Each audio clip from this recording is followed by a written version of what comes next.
Hello अस्सलाम वालेकुम everyone. आज हम लोग क्लास नाइन्थ का एंट्रेंस का सिलेबस डिस्कस करने वाले हैं, साइंस का। ठीक है, क्लास नाइन्थ का एंट्रेंस सिलेबस।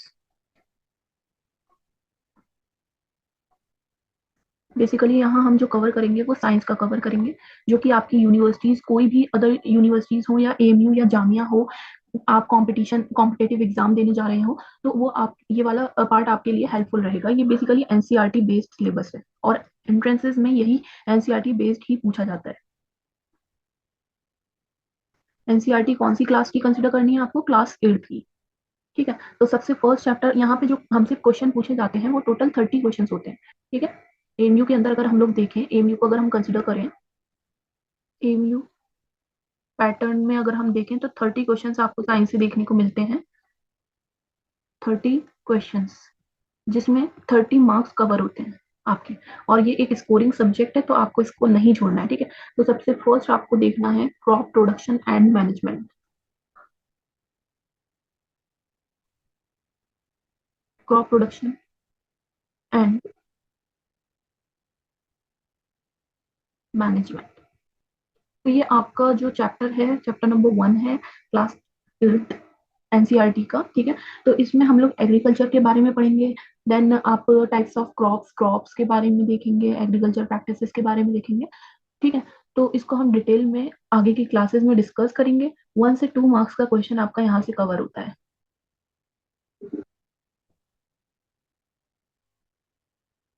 सेकंड अगर हम बात करें तो वो है आपका micro organism, friends and four.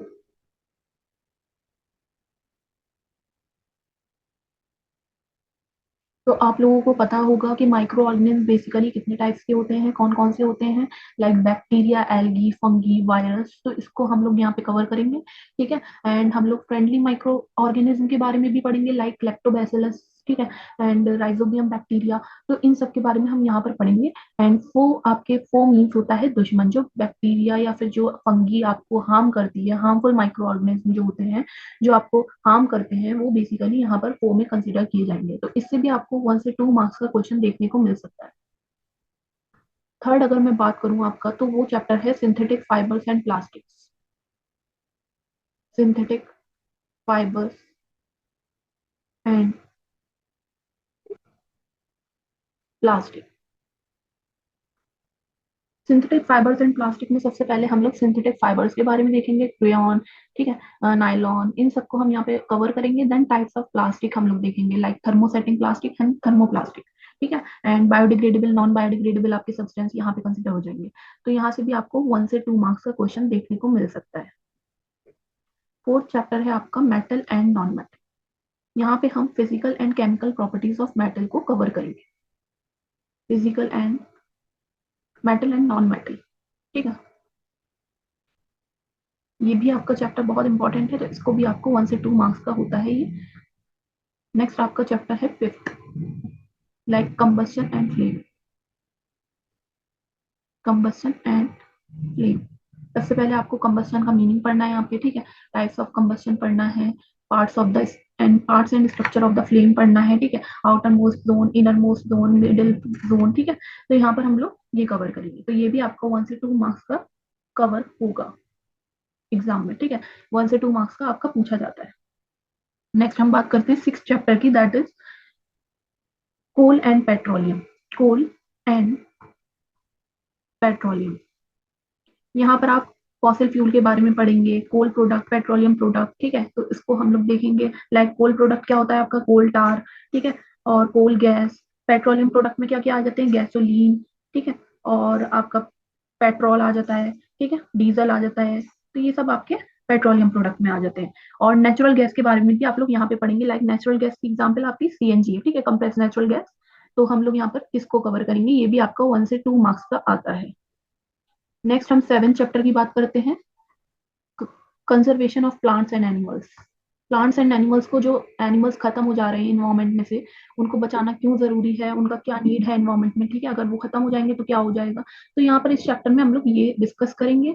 And biosphere के बारे में देखेंगे, एंड डाइवर्सिटी देखेंगे हम लोग यहाँ पर, डाइवर्सिटी ऑफ एनिमल्स देखेंगे। ठीक है, वाइल्ड लाइफ सेंचुरी कवर करेंगे। तो ये चैप्टर भी आपका इंपॉर्टेंट है, conservation of plants and animals. आप लोगों को पता होगा प्लांट्स को हम लोग क्या बोलते हैं, फ्लोरा बोलते हैं, एंड एनिमल्स को हम लोग क्या बोलते हैं, फौना बोलते हैं। यहाँ पर आपसे 1 मार्क्स का क्वेश्चन पूछा जा सकता है। नेक्स्ट हम लोग बात करते हैं 8th चैप्टर की। 8th चैप्टर है आपका cell structure and function, one of the most important chapter for your entrance. ठीक है, इसको कभी भी आपको नहीं छोड़ना है, इसको सबसे पहले कवर करना होगा आपको, सेल स्ट्रक्चर एंड फंक्शन। ठीक है, सेल स्ट्रक्चर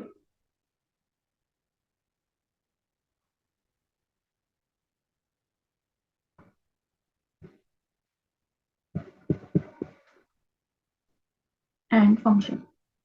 तो यहाँ पर हम लोग सबसे पहले सेल के बारे में देखेंगे, कंपोनेंट ऑफ सेल के बारे में देखेंगे। ठीक है, लाइक कंपोनेंट ऑफ सेल में आपके क्या क्या आ जाते हैं, जो बेसिक कंपोनेंट ऑफ सेल होते हैं, जो हर सेल के अंदर प्रेजेंट होते हैं। सबसे फर्स्ट आता है उसमें न्यूक्लियस, सेकंड आता है सेल मेम्ब्रेन, थर्ड आता है आपका साइटोप्लाज्म। तो इसको हम लोग यहाँ पर डिस्कस करेंगे। सेल वॉल के बारे में पढ़ेंगे। सेल वॉल किसका कैरेक्टरिस्टिक्स होता है, प्लांट का होता है। ठीक है, बैक्टीरिया का होता है, फंगी का होता है। ठीक है, सेल वॉल जिसके अंदर प्रेजेंट होता है वो कौन कौन होते हैं, प्लांट होते हैं, सेल वॉल प्लांट होते हैं, बैक्टीरिया होते हैं एंड फंगी होता है। ठीक है, तो यहाँ पे हम सेल ऑर्गेनल्स के बारे में भी पढ़ेंगे। तो ये भी आपका चैप्टर इंपॉर्टेंट है, 1 से 2 मार्क्स का क्वेश्चन यहाँ से भी कवर होता है। नेक्स्ट हम लोग बात करते हैं चैप्टर नंबर 9 की। Chapter number 9,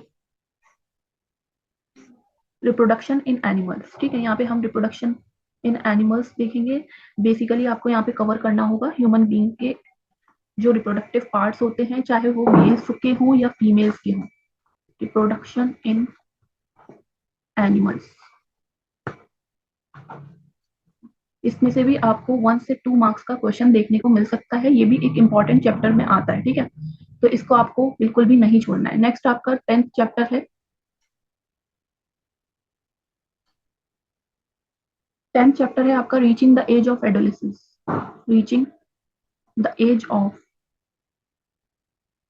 adolescence. ठीक है, तो यहाँ पे हम लोग देखेंगे प्यूबर्टी क्या होता है, प्यूबर्टी के बाद जो चेंजेस आते हैं गर्ल्स के अंदर या बॉयज के अंदर, दोनों को हम यहाँ पे डिस्कस करेंगे। ठीक है, एंड यहाँ पर हम लोग इन विट्रो फर्टिलाइजेशन के बारे में भी देखेंगे। ठीक है, सेक्स हार्मोन क्या होते हैं, आपके हॉर्मोन्स क्या होते हैं, और एंडोक्राइन ग्लैंड्स, ठीक है, एक्सोक्राइन ग्लैंड्स, इनको हम डिस्कस करेंगे। तो ये इसमें से भी आपको 1 से 2 मार्क्स का क्वेश्चन जरूर आएगा आपका। ठीक है, नेक्स्ट हम लोग देखते हैं 11th चैप्टर। 11th चैप्टर आपका है फोर्स एंड प्रेशर। ठीक है, फोर्स एंड प्रेशर। यहाँ पर सबसे पहले आपको फोर्स के बारे में पढ़ना है, फोर्स होता क्या है। ठीक है, इफेक्ट ऑफ फोर्स क्या होते हैं, फोर्स की वजह से क्या क्या हो सकता है, फोर्स अगर आप लगा रहे हैं किसी भी चीज में तो उसमें क्या क्या चेंजेस देखने को मिलते हैं। देन आप यहाँ पे मोशन के बारे में पढ़ेंगे, देन टाइप्स ऑफ फोर्सेस के बारे में पढ़ेंगे। ठीक है, contact force and non contact force के बारे में पढ़ेंगे। देन आप लोगों का यहाँ पे इंस्ट्रूमेंट्स के बारे में भी पढ़ना है, लाइक बैरोमीटर, मैनोमीटर, ये सब क्या होता है। ठीक है, इससे क्वेश्चन आता है आपका, तो ये भी आपका 1 से 2 मार्क्स का क्वेश्चन आ सकता है यहाँ से। नेक्स्ट हम लोग क्वेश्चन चैप्टर नंबर 12 देखते हैं। चैप्टर नंबर 12 है आपका फ्रिक्शन। ठीक है, फ्रिक्शन, फ्रिक्शन बेसिकली क्या है, फ्रिक्शन होता है एक कांटेक्ट फोर्स। ठीक है, तो कांटेक्ट फोर्स होता है यानी कि यहाँ पे कांटेक्ट दो बॉडीज का होना जरूरी है, तो दो बॉडीज के बीच में होता है ये चीज। ठीक है, तो फ्रिक्शन हम टाइप्स ऑफ फ्रिक्शन देखेंगे। ठीक है, लाइक टाइप्स ऑफ फ्रिक्शन में आपका क्या क्या आ जाता है, काइनेटिक फ्रिक्शन आता है, स्लाइडिंग फ्रिक्शन आता है, रोलिंग फ्रिक्शन आता है। ठीक है, एडवांटेजेस देखेंगे हम लोग, डिसएडवांटेजेस देखेंगे फ्रिक्शन के। लुब्रिकेंट्स का हम पता होना चाहिए, लुब्रिकेंट्स क्या होते हैं, फ्लूइड्स के बारे में पता होना चाहिए। ठीक है, तो यहाँ पर हम लोग यही कवर करेंगे। तो यहाँ से भी आपका 1 से 2 मार्क्स का क्वेश्चन पूछा जा सकता है। नेक्स्ट हम लोग चैप्टर नंबर 13 की बात करते हैं। चैप्टर नंबर 13 आप लोगों का है साउंड। ठीक है, साउंड में हम लोग ईयर के बारे में पढ़ेंगे। ईयर जो हमारा सेंस ऑर्गन होता है जो सुनने का काम करता है। ठीक है, तो यहाँ पर हम लोग ईयर को कवर करेंगे और साउंड के बारे में पढ़ेंगे, मीडियम क्या होता है। ठीक है, और ऑसिलेशन, एयर ड्रम, ठीक है, इनको हम कवर करेंगे यहाँ पर।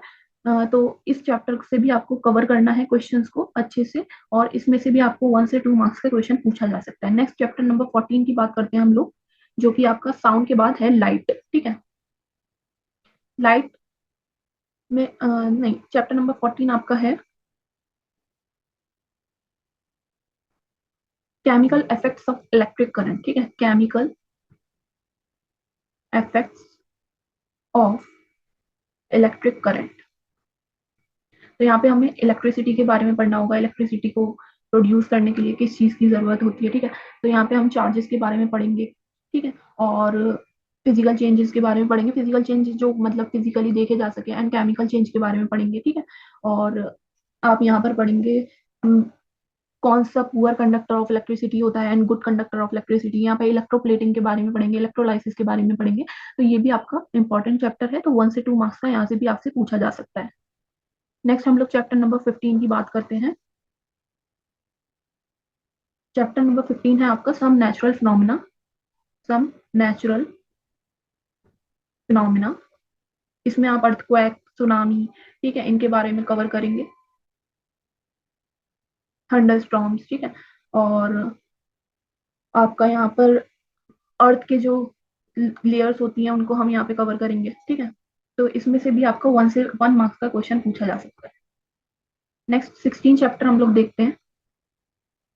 16 चैप्टर है आपका लाइट। ये एक इंपॉर्टेंट चैप्टर है, इसको भी आपको अच्छे से कवर करना है, ठीक है। यहाँ पे हम लोग रिफ्लेक्शन के बारे में पढ़ेंगे, लॉज ऑफ रिफ्लेक्शन पढ़ेंगे, ठीक है।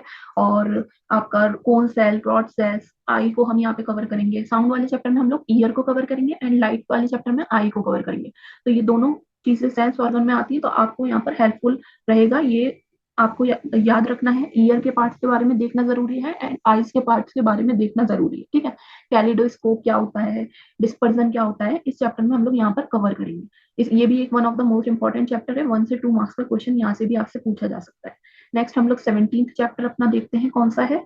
17th चैप्टर आपका stars and the solar system, ठीक है, stars and the solar system. तो आपको सोलर सिस्टम पता होगा क्या होता है, ठीक है। इसमें क्या होते हैं, प्लैनेट्स होते हैं, ठीक है, और आपके सन होता है, अर्थ होती है, ठीक है। तो stars and the solar system भी आपका इंपॉर्टेंट चैप्टर है, तो इसमें से भी 1 मार्क्स का क्वेश्चन आपसे पूछा जा सकता है। इसमें हम लोग कॉन्स्टलेशन के बारे में पढ़ेंगे, ठीक है। और आपका मून के जो फेजेस होते हैं, फेजेस ऑफ द मून हम यहाँ पर कवर करेंगे, ठीक है। लास्ट आपका 18th चैप्टर है आपका air and water pollution. Air and water pollution, ठीक है। तो एयर एंड वाटर पॉल्यूशन में बेसिकली यहाँ पर एयर पॉल्यूशन में हम लोग जो केस स्टडी पढ़ेंगे यहाँ पर, वो ताजमहल के बारे में पढ़ेंगे। एंड वाटर पॉल्यूशन में जो केस स्टडी पढ़ेंगे वो हम किसकी, गंगा रिवर के बारे में पढ़ेंगे, जो कि कानपुर में सिचुएटेड है, ठीक है। तो पॉल्यूशन के बारे में पढ़ेंगे, पॉल्यूशन होता क्या है, ठीक है। तो इसके इफेक्ट्स क्या होते हैं एनवायरमेंट के अंदर, ये क्यों हार्मफुल है, इसके अंदर क्या ऐसी चीज प्रेजेंट होती है जो एनवायरमेंट को हार्म करती है, एसिड रेन के बारे में पढ़ेंगे। तो ये आपका सिलेबस कवर हो जाएगा और आपको अच्छे मार्क्स, अगर आप इन सारे चैप्टर्स को अच्छे से पढ़ेंगे तो आपके फुल कवर आप कर पाएंगे, ठीक है। तो हम लोग लास्ट चैप्टर का वेटेज देखते हैं, इसमें 1 से 2 मार्क्स का आपको पूछा जा सकता है, ठीक है। तो कोई भी चैप्टर आपको छोड़ना नहीं है, सारी चीजों को अच्छे से पढ़ना है, हम लोग हर चैप्टर को 1 बाय 1 डिस्कस करेंगे, ठीक है। तो ये क्लास आपकी यहीं तक रहेगी, ठीक है। अल्लाह हाफिज और अच्छे से प्रिपेयर करिए, बेस्ट ऑफ लक।